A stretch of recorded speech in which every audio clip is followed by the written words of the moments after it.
एनसेल खरिद बिक्रीमा छानबिन गर्न सरकारलाई दबाव बढ्दै गहन अध्ययनका लागि सम्बन्धित निकायलाई प्रधानमन्त्री दाहालको निर्देशन। रुसी सेनामा भर्ती गरिएका नेपालीलाई तत्काल स्वदेश फिर्ता गर्न सरकारले कूटनीतिक नोट पठायो। मृत्यु भएका 6 नेपालीलाई क्षतिपूर्ति दिन समेत आग्रह। भारतबाट आयात हुने फूलका कारण नेपालका पुष्प व्यवसायीहरू मर्कामा बहुगुणी फूलको प्रयोग र विस्तारमा सरकारले उचित चासो नदिएको सम्बद्ध व्यवसायीको गुनासो। रुस विरुद्ध सङ्घर्ष गरिरहेको युक्रेनलाई सहयोग लम्ब्याउने विषयमा पश्चिमा मुलुकहरूको अनिश्चितता। रुसको आक्रमण जारी रहँदा सर्वसाधारणको दैनिकी निकै कष्टकर। र नेपाल सुपर लिग फुटबलमा साबिक विजेता काठमाडौँ रेजर्स र नवप्रवेशी टिम झापा फुटबल क्लब बीच गोलरहित बराबरी। नमस्कार, कान्तिपुर डायरीका साथमा साथी खिलनाथ र म अनिल। समाचार अब विस्तारमा। दूरसञ्चार सेवा प्रदायक कम्पनी एनसेलको विदेशमा भएको खरिद बिक्रीबारे छानबिन गर्न चौतर्फी दबाव बढेको छ। नेपालस्थित सरकारी निकायहरूले छानबिनमा गर्नुपर्नेमा खास गरी सांसद, संसदीय समिति र सरकारी अधिकारीहरूले नै दबाव बढाएका हुन्। प्रधानमन्त्री पुष्पकमल दाहालले समेत नेपाली कम्पनीको खरिद बिक्री आफू खुसी गर्न नमिल्ने भन्दै गहन अध्ययन गर्न सरकारी निकायहरूलाई निर्देशन समेत दिनुभएको छ। संसदको सार्वजनिक लेखा समितिले आइतबार 3 सरकारी निकायलाई पत्र लेख्दै छानबिन थालिसकेको छ। सोमबार पत्रकारहरूसँगको भेटमा प्रधानमन्त्री दाहालले एनसेलको सेयर खरिद बिक्री र स्वामित्व हस्तान्तरण सम्बन्धी विषय नेपाल सरकार र यहाँका कर प्रणालीसँग जोडिएको हुनाले आफू खुसी खरिद बिक्री गर्न नमिल्ने बताउनुभयो। उहाँले यस विषयमा गहन अध्ययन गर्न सञ्चार मन्त्रालय सहित सरकारवाला निकायहरूलाई निर्देशन दिइसकेको जानकारी दिनुभयो। दाहालले भन्नुभयो, क्रेता र विक्रेता मिलेर झण्डै 130 अर्बको प्रोजेक्टलाई 500 अर्बमा बिक्री गरियो भन्ने समाचारबाट थाहा पाए। विदेशबाट फर्किने बित्तिकै यसबारे सञ्चार मन्त्रालयसँग के कसो भएको हो भनेर बुझे। यो त सरकारसँगै जोडिएको विषय भएकाले क्रेता र विक्रेताले जे मन लाग्यो त्यही गर्न पाउँदैनन्। हाम्रो प्राधिकरण छ, यहाँका आफ्नै कर प्रणाली छ। हामीले एनसेलसँग सम्झौता गरेका हौँ। उसले अर्कालाई बेच्दैमा नेपालले त्यसलाई मान्नै पर्छ भन्ने छैन। सरकारवाला निकायहरूले बृहत अध्ययन नगरी एनसेल आजिएटा र बेलायतको स्पेक्ट लाइट युके बीचको खरिद बिक्री प्रक्रिया अघि नबढ्ने प्रधानमन्त्री दाहालको भनाइ छ। दाहालले भन्नुभयो, सेयर बिक्री वितरण गर्दा प्रचलित विधि र प्रक्रिया पालना भए नभएको एवं यसबाट नेपालको दूरसञ्चार क्षेत्र र विदेशी लगानी तथा राजस्व लगायत विषयमा पर्ने प्रभावका बारेमा सम्बन्धित निकायले अध्ययन गरेपछि सरकारले आवश्यक कदम लिन्छ। नियामक प्राधिकरणले गत बिहिबार नै विदेशमा भएको भनिएको सेयर खरिद बिक्रीबारे स्पष्टीकरण माग गरेर एनसेल आजिएटालाई पत्र पठाएको थियो। हालसम्म प्राधिकरणले त्यसको जवाफ प्राप्त नभएको जनाएको छ। अबको 6 वर्षपछि आधारभूत सेवाको अनुमति पत्रको अवधि सकिएर सरकारको स्वामित्वमा आउन लागेको एनसेल आजिएटाको सेयर स्वामित्व नेपाली मूलका व्यवसायी सतीशलाल आचार्यको बेलायती कम्पनी स्पेक्ट लाइटले खरिद गरेको छ। आजिएटाले सन् 2016मा 1.365 अर्ब अमेरिकी डलर अर्थात् 1,43 करोड रुपियाँमा खरिद गरेको कम्पनी अहिले करिब 3.5% मूल्य अर्थात् 5 करोड अमेरिकी डलर 6 अर्ब 60 करोड रुपियाँमा बिक्री गरेको छ। बिक्री मूल्यको 5 करोड डलर मध्ये 50 लाख डलर सम्झौताको 6 महिनाभित्र र बाँकी 45 लाख डलर तिर्न 4 वर्षको म्याद छ। आजिएटाले एनसेल अहिले बिक्री गरे पनि लाभांश भने सन् 2029सम्म पाउने सम्झौता भएको छ। यो वर्ष 80%, वर्ष 2024 र 2025मा 40%, 2026 र 2027मा 30% तथा 2028 र 2029मा 20% लाभांश पाउनेछ। यसरी एनसेलबाट आजिएटाले हटेको भने पनि ऊ एनसेल वरिपरि नै रहने गरी अपारदर्शी सम्झौता भएको छ।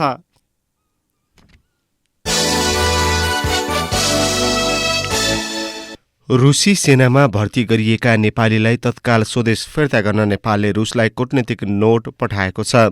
नेपाल सरकारले आफ्नो नीति विपरीत रुसले नेपालीलाई सेनामा भर्ती गर्दै आइरहेको पनि स्मरण गराएको छ।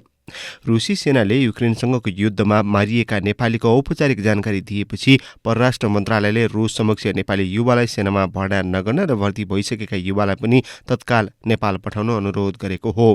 परराष्ट्रद्वारा हिजो जारी विज्ञप्तिमा भनिएको छ, नेपाली नागरिकलाई रुसी सेनामा भर्ना नगर्न र कुनै पनि नेपाली नागरिकलाई भर्ना गरेको भए त्यस्ता नागरिकलाई तत्काल नेपाल फर्काउन समेत रुसी सरकारलाई अनुरोध गरिएको छ।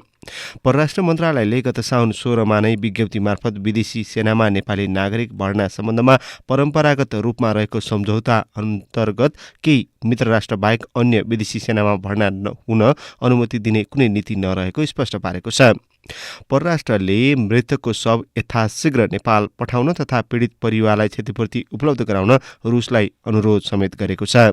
प्रधानमन्त्री पुष्पकमल दाहालका प्रेस सल्लाहकार गोविन्द आचार्यले रुसी सेनामा भर्ती भएका नेपालीको विवरण रुस सरकारसँग लिन प्रधानमन्त्रीबाट परराष्ट्रलाई निर्देशन भइसकेको उल्लेख गर्नुभयो। रुसले गत चैतदेखि नेपालीलाई आफ्नो सेनामा भर्ती गर्न सुरु गरेको हो।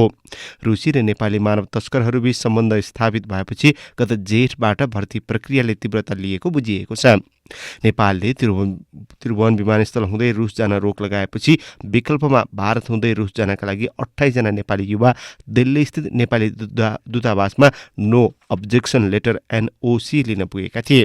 अध्यागमन विभागका अनुसार 2022 जनवरीदेखि 2023 नोभेम्बरसम्ममा अध्ययन, श्रम र भिजिट भिसा अन्तर्गत 2900 नेपाली रुस पुगेका छन्। त्यसबाहेक युएईबाट पनि नेपालीहरू रुस गएका छन्। कार्तिक 27 मारिएका इलामका गङ्गाराज मोक्तान पनि युएईबाटै रुस गएका थिए।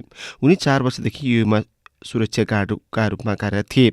रुसी सेनामा काम गरेको 1 वर्षमा नागरिकता पाइने र महिनाको 3 लाख रुपियाँसम्म तलब पाउने लोभमा नेपाली युवा मानव तस्करको जालोमा फँसेका छन्। आप्रवासनका लागि अन्तर्राष्ट्रिय संगठन IOM का पूर्व व्यवस्थापक डाक्टर मीना पौडेलले युद्धका लागि हुने तस्करीको सञ्जाल नेपालीको गाउँसम्म फैलिएको टिप्पणी गर्नुभयो। यसैबीच परराष्ट्र मन्त्रालयले रुसी सेनामा आबद्ध 6 जना नेपालीको मृत्यु भएको पुष्टि गरेको छ। मन्त्रालयका अनुसार स्याङ्जा पुतली बजार 5 का प्रीतम कार्की, इलाम 5 का गङ्गाराज मोक्तान, मेलुङ गाउँपालिका 6 दोलखाका राजकुमार कार्की, बाणगङ्गा 1 कपिलवस्तुका रूपक कार्की, कास्कीका देवान राई र गोर्खाका सन्दीप थपलियाको मृत्यु भएको हो। परराष्ट्र मन्त्रालयले विज्ञप्ति जारी गर्दै रुस युक्रेन युद्धमा मारिएका 6 जना नेपालीको शव पठाउन रुस सरकारसँग अनुरोध गरिसकेको छ।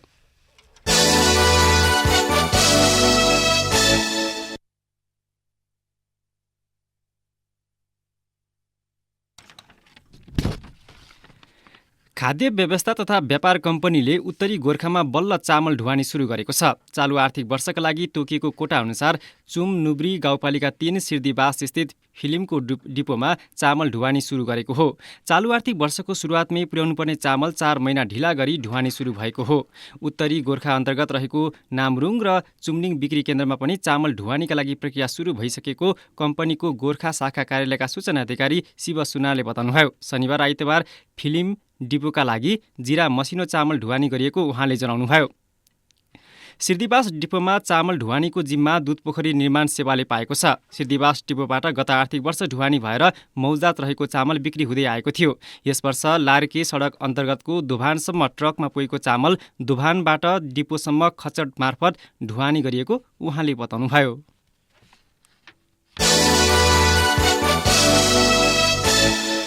राष्ट्रिय मानवाधिकार आयोगका पदाधिकारीहरू सार्वजनिक रूपमा नै आरोप प्रत्यारोपमा उत्रिएका छन्। आयोगका अध्यक्ष र सदस्यले एक अर्का विरुद्ध आयोगको लेटर प्याड र सामाजिक सञ्जाल प्रयोग गरी वक्तव्यबाजी गरिरहेका छन्। आयोगमा नियुक्ति, आर्थिक अनियमितता लगायतका विषयमा आयोगका सदस्यले लगाएको आरोपको जवाफमा अध्यक्षले विज्ञप्ति नै जारी गर्नुभएको छ। विश्वभरका राष्ट्रिय मानवाधिकार आयोगहरूको संस्था global alliance of national human rights institute GANHRI बैठकमा क श्रेणीबाट खमा घटुवा हुनबाट जेनतेन बचेको 1 महिना नबित्दै आयोगमा सदस्य मिहिर ठाकुर र अध्यक्ष तबबहादुर मगरबीच वक्तव्यबाजी भइरहेको हो। विवाद चर्किएपछि त्यहाँका कर्मचारीले सदस्य ठाकुरको कार्यकक्षमा तालाबन्दी समेत गरेका छन्। आयोगका पदाधिकारी, कर्मचारी, पूर्व पदाधिकारी विरुद्ध सामाजिक सञ्जालमा माननीय सदस्य मिहिर ठाकुरले गरिरहेको दुष्प्रचार विरुद्ध सार्वजनिक क्षमै याचना नगरेसम्म उहाँको कार्यकक्षमा तालाबन्दी गरिएको कर्मचारीले बताएका छन्। साथै उहाँलाई कार्यकक्षमा प्रवेश निषेध गरिएको छ। आयोगको कर्मचारी क्लबले नै तालाबन्दी लगाउनुको कारणबारे उल्लेख गरेको छ। आयोगभित्रका अनुचित क्रियाकलाप विरुद्ध दिएका अभिव्यक्तिलाई लिएर अध्यक्ष मगर र कर्मचारी क्लबका अध्यक्ष समेतले आफ्नो कार्यकक्षमा तालाबन्दी गरेको ठाकुरले सामाजिक सञ्जालमा उल्लेख गर्नुभएको छ। कान्तिपुर डायरीमा अब ब्रेकको पालो। ब्रेकपछि कान्तिपुर डायरीमा अब कान्तिपुर सविस्तार। कान्तिपुर सविस्तार। नेपालमा जन्मदेखि मृत्यु संस्कारसम्ममा फूलको प्रयोग हुन्छ। यति हुँदा पनि फूलमा मुलुक आत्मनिर्भर हुन सकेको छैन। भारतबाट आयात हुने फूलका कारण नेपालमा पुष्प व्यवसायहरू मर्कामा पर्ने गरेका छन्। कतिसम्म भने तिहारका बेला फूल नबिकेर व्यवसायले सडकमा फूल फालेर विरोध जनाए। तर हामी कहाँ फूलको बहुपयोगिताका बारेमा कहीँ कतै पनि चर्चा हुन्न। फूलबाट चिया, सौन्दर्यका सामग्री तथा घाउ खटिरा, छालामा लगाउने मलहम आदि बनाउन सकिन्छ। तर बहुगुणी फूलको प्रयोग र विस्तारमा सरकारले उचित चासो नदिएको सम्बद्ध व्यवसायीको बुझाइ छ। उचित बजार व्यवस्थापन हुँदैन। धुपहरू बनाउन सकिन्छ, त्यसको लागि मेडिसिनहरू पनि बनाउन सकिन्छ सयपत्री फुलबाट। नेपालमा भएको उत्पादनलाई चाहिँ प्रवर्धन नगर्ने। चितवन स्थित रामपुर कृषि क्याम्पसमा स्नातक तहमा अध्ययनरत चेतराज जोशी सरकारले नेपालमा उत्पादन हुने फूलको बहुउपयोगिताको बारेमा चासो दिनुपर्ने बताउँछन्। चितवनकै पाखरिन एग्रो फ्लोराका दीपक पाखरिन सरकारले नीतिगत व्यवस्था गरेमा सौन्दर्यको लागि आवश्यक कच्चा पदार्थ उत्पादन गर्न सकिने पूजापाठका लागि फूलमालाको उत्पादनसँगै तथा भारत जाने पैसाको अन्त्य हुने दावी गर्छन्। इन्डस्ट्री गर भनेर दिन सक्नु पर्यो नि त। गभर्मेन्टले पनि गर्नु पर्यो। कुनै मान्छेले फ्याक्ट्री खोल्छ भने कति कुरो सहुलियत त सरकारले दिन पर्यो नि। त्यो नदिएर त नखोलेको होला नि त। जब अब सरकारले त्यो सहुलियत दिएर चाहिँ अब इन्डस्ट्री खोल्ने इन्डस्ट्री खोल्यो भने चाहिँ त्यो पर्फ्युम त्यो बन्ने त्यो कच्चा पदार्थ पाउने भयो, माला पनि पाउने भयो, प्लस इन्डियामा जाने पैसा पनि 100% रोकिन्छ। फ्लोरिकल्चर एसोसिएसन अफ नेपालका अनुसार आर्थिक वर्ष 77-78 मा फूलका बिरुवा र बिउ गरी 40 करोड 72 लाख 34 हजार, 78-79 मा 34 करोड 5 लाख 35 हजार, 79-80 मा 33 करोड 6 लाख 48 हजार रुपैयाँ बराबरको सामग्री आयात भएको छ। 79-80 मा 68 लाख 18 हजार रुपैयाँको निर्यात भएको छ। कोभिड महामारीका बेला 77-78 मा 1 अर्ब 63 करोड 24 लाख 56 हजार रुपैयाँ बराबरको फूलको कारोबार भएकोमा 79-80 मा सुधार हुँदै 3 अर्ब 7 करोड 81 लाख रुपैयाँ पुगेको छ। तथ्याङ्क अनुसार अहिले नेपालमा 48 वटा जिल्लामा गरी कुल 221 हेक्टर जमिनमा सयपत्री फूलको खेती हुँदै आएको छ, जसबाट 44,000 जनाले प्रत्यक्ष तथा अप्रत्यक्ष रूपमा रोजगारी पाएका छन्। नेपालमा अथक सम्भावना भएको मध्ये एक सयपत्री फूल खेती पनि हो। सयपत्री फूल पूजापाठ बाहेक औषधि तथा सौन्दर्य सामग्री उत्पादनमा प्रयोग गर्न सकिने नेपाल कृषि अनुसन्धान परिषद नार्क वनस्पति विभागले जनाएको छ। सरकारले प्रशोधन उद्योग खोल्नको लागि उत्पादन लागत घटाउनु पर्ने फ्लोरिकल्चर एसोसिएसनका अध्यक्ष मिनबहादुर तामाङले बताए। उत्पादन लागत अलिकति बढी छ। मुख्य कुरा चाहिँ त्यो हो। प्रशोधन उद्योगहरू खोल्नलाई त उत्पादन लागत घटाउनु पर्यो सबभन्दा पहिला। प्रशोधन उद्योगको लागि त गाउँ गाउँमा गएर चाहिँ सयपत्री खेती गर्नुपर्ने हो खास। अब त्यतातिर उता प्रशोधन उद्योग खोल्नतिर पनि हामी लागेनौँ। नेपालमा सयपत्री फूलको खेती धेरै वर्ष अघिदेखि हुँदै आए पनि व्यावसायिक रूपमा धादिङ स्थित 9 टाइल घरबाट पाखरिन नर्सरीको नाममा सुरुवात भएको एसोसिएसनले जनाएको छ। उत्पादन बढ्ने तर बिक्री नबढ्दा फूल त्यसै कुहिएर जाने अवस्थाको अन्त्यको लागि यसको बहुउपयोगिताको बारेमा अन्य निकायसँग छलफल भइरहेको नेपाल उद्योग वाणिज्य महासंघ अन्तर्गत कृषि उद्यम केन्द्रका सभापति डीबी बस्नेतले बताए। फुलै बिक्री भयो, बजारमा त्यो समस्या आएन, फुल उत्पादन भयो, बिक्री भयो। अरू यसको के उपयोग हुन्छ भनेर कसैको ध्यान त्यतातिर गएन। वास्तविक रूपमा ठ्याक्कै त्यसको चाहिँ वैज्ञानिक साइडको चाहिँ के हुन्छ त सयपत्री फुलको उपयोगिता भनेर निकाल्नका लागि त्यसलाई स्टडी गर्नु पर्यो। फूलको बहुउपयोगिताको बारेमा बेला बखत वैकल्पिक चिकित्सा विभाग, स्वास्थ्य तथा जनसंख्या मन्त्रालय अन्तर्गत तथा प्रदेशगत आयुर्वेद संस्थाले बेला बखत जडीबुटीको जनचेतना कार्यक्रम गर्दै आए पनि त्यसबाट बृहत जनसंख्यालाई समेट्न नसकेको जडीबुटी औषधि व्यवस्थापन शाखा तथा आयुर्वेद वैकल्पिक चिकित्सा औषधि विभागका डाक्टर पुनेश्वर केसरीले बताए। वनस्पति विभाग, वन विभाग जस्ता निकायले जडीबुटी सम्बन्धी हेर्ने गरेकाले आफ्नो क्षेत्रका अधिकार कहाँ र कति हो भन्ने अलमल हुँदा यसको प्रभाव शून्य जस्तै छ। यसलाई व्यवस्थित गर्न सरकारले नेशनल मेडिसिन प्लान्ट बोर्ड, जडीबुटी प्राधिकरण जस्ता संस्था बनाएर अघि बढ्दा यसको परिणाम आउने डाक्टर केसरीले बताए। वन कार्यालयले त्यसको संकलन, राजस्व आदि इत्यादिमा मात्र ध्यान पुर्याइरहेको हुन्छ। उहाँहरूलाई यसको औषधीय प्रयोग थाहा नहुन सक्छ।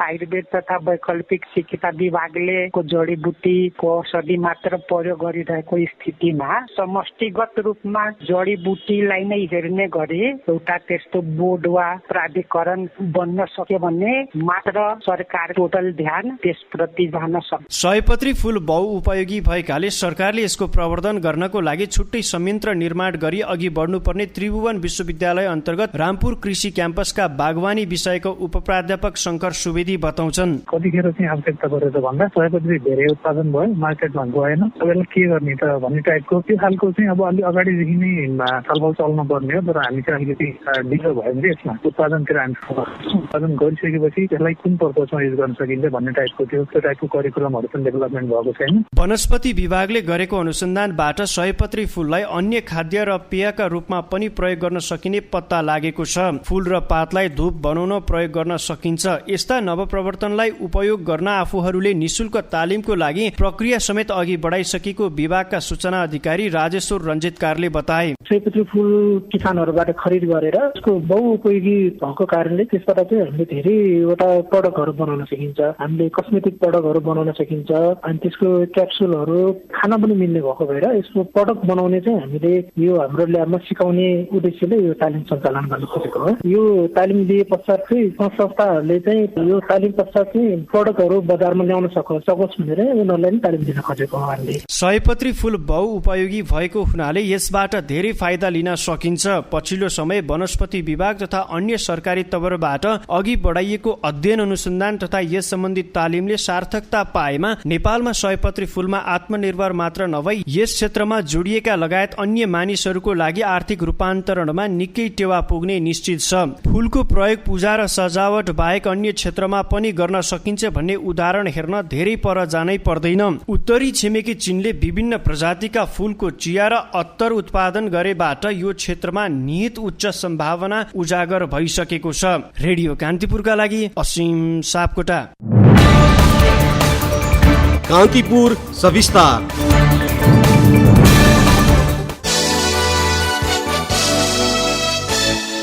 नेकपा एमालेका अध्यक्ष तथा पूर्व प्रधानमन्त्री केपी शर्मा ओलीले वर्तमान सरकार चीनसँग सहयोग लिन डराएको बताउनु भएको छ। झुलाघाट चिवा भन्ज्याङ यात्राका क्रममा दैलेखमा 8 राजनीतिक दलले बुझाएको ध्यानाकर्षण पत्र हिजो बुझ्दै अध्यक्ष ओलीले चीन सरकारले कुनै पनि कुरामा नेपाललाई सहयोग गर्ने भनिरहँदा पनि अर्को शक्तिका कारण वर्तमान सरकार सहयोग लिनबाट डराएको आरोप लगाउनुभयो।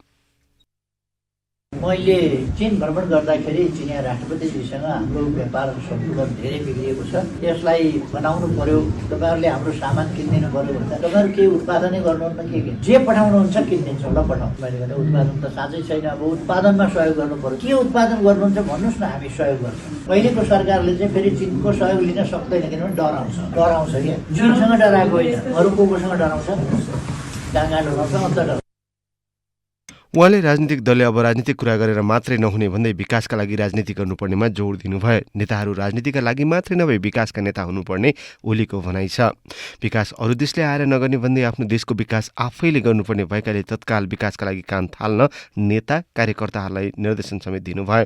फरक प्रसङ्गमा बोल्दै उहाँले आगामी चुनावमा बहुमतका लागि एमालेलाई कसैले रोक्न नसक्ने दावी समेत गर्नुभयो। एमाले सरकारमा भएन भने देश बर्बाद भइरहेको छ। यसर्थ यस बर्बादीबाट देश बचाउने उपायका लागि हामी स्थानीय तहमा सम्बन्ध कायम गर्ने जनतासँग त्यो अभियान र यसको प्रतिफल राष्ट्रिय स्तरमा प्राप्त गर्ने यो अभियान सञ्चालन गरिरहेका छौँ। कान्तिपुर डायरीमा पुनः ब्रेकको पालो। कान्तिपुर डायरीमा अब आर्थिक प्रसङ्ग। बैंक तथा वित्तीय संस्थाका अध्यक्षहरूले दोहोरो ब्याज दर प्रणालीको व्यवस्था गर्न राष्ट्र बैंकसँग आग्रह गरेका छन्। मौद्रिक नीतिको त्रैमासिक समीक्षामा सुझाव दिने क्रममा अध्यक्षहरूले संस्था बैंक तथा वित्तीय संस्था परिसंघ नेपालले राष्ट्र बैंकसँग व्यापारिक र उत्पादनमूलक क्षेत्रमा फरक ब्याज हुने गरी प्रणालीको माग गरेका हुन्। परिसंघले जारी गरेको विज्ञप्तिमा भनिएको छ, व्यापारिक क्षेत्रमा प्रभाव हुने कर्जाको ब्याज दरमा भन्दा उत्पादनमूलक, रोजगारमूलक एवं निर्यातमूलक क्षेत्रमा प्रभाव हुने कर्जाको ब्याज दर सस्तो हुने गरी दोहोरो ब्याज दर प्रणाली लागू गरिनुपर्छ। यस्तो व्यवस्थाले उत्पादनशील क्षेत्रमा क्रियाशील उद्योगी व्यवसायलाई प्रोत्साहन मिल्ने, आर्थिक क्रियाकलापले गति लिने, उत्पादकत्व अभिवृद्धि भई आयात प्रतिस्थापन एवं निर्यात प्रवर्धनमा ठूलो टेवा पुग्ने र उद्यमशीलताको विकास तथा रोजगारी अवसर सिर्जनामा समेत सकारात्मक प्रभाव पर्ने देखिन्छ। अब अन्तर्राष्ट्रिय प्रसङ्ग। रुस विरुद्ध सङ्घर्ष गरिरहेको युक्रेनलाई सहयोग लम्ब्याउने विषयमा पश्चिमा मुलुकहरूमा अनिश्चितता देखिएको छ। युक्रेनको ऊर्जा क्षेत्रमा रुसको आक्रमण जारी रहेका समयमा युरोप र अमेरिकी सहयोग पनि अन्तिम चरणमा पुगेको छ। अमेरिकाले दिएको आर्थिक सहयोग पनि सकिने क्रममा रहेको रोयटर्सले उल्लेख गरेको छ। युरोपियन युनियनले किevलाई दिने भनिएको 5 अर्ब युरो पनि पारित हुन सकेको छैन। युक्रेनलाई थप हतियार खरिदका निम्ति संसदबाट पाउनुपर्ने सहमति नआएको खण्डमा सहयोग बन्द हुने अमेरिकाको राष्ट्रपति कार्यालयले उल्लेख गरेको छ। युक्रेनमा चिसो याम सुरु भएसँगै ऊर्जा क्षेत्रमा रुसले आक्रमण जारी राख्दा सर्वसाधारणका निम्ति जनजीवन निकै कष्टकर बनेको छ। अब खेल प्रसङ्ग। नेपाल सुपर लिग फुटबलमा साबिक विजेता काठमाडौँ रेजर्स फुटबल क्लब र नवप्रवेशी टिम झापा फुटबल क्लब बीच गोल रहित बराबरी खेलेका छन्। काठमाडौँको त्रिपुरेश्वर स्थित दशरथ रङ्गशालामा हिजो भएको खेलमा दुवै टोलीले गोल गर्ने अवसर पाए पनि त्यसको सदुपयोग भने गर्न सकेनन्। बराबरीसँगै दुवै टोलीले 1-1 अङ्क बाँडे। यो सँगै काठमाडौँले 3 खेलबाट 5 अङ्क बनाउँदा झापा एफसीले पनि समान खेलबाट 2 अङ्क जोडेको छ। काठमाडौँले यसअघि खेलेका 2 मध्ये 1 खेलमा जित हात पार्दा 1 मा बराबरीको नतिजा ल्याएको थियो। झापाले भने खेलेका 2 मध्ये 1 मा बराबरी खेल्दा अर्को खेलमा हार बेहोरेको थियो। अब मौसम सम्बन्धी जानकारी। काठमाडौँ उपत्यकासहित मुलुकका अधिकांश स्थानको मौसममा आंशिक बदली हुने जल तथा मौसम पूर्वानुमान महाशाखाले जनाएको छ। कोशी, बागमती र गण्डकी प्रदेशका पहाडी भेगका केही स्थानमा हल्का वर्षाको सम्भावना छ। केही बेर अघि 9 डिग्री सेल्सियस मापन गरिएको काठमाडौँ उपत्यकाको अधिकतम तापक्रम आज 21 डिग्रीसम्म पुग्न सक्नेछ।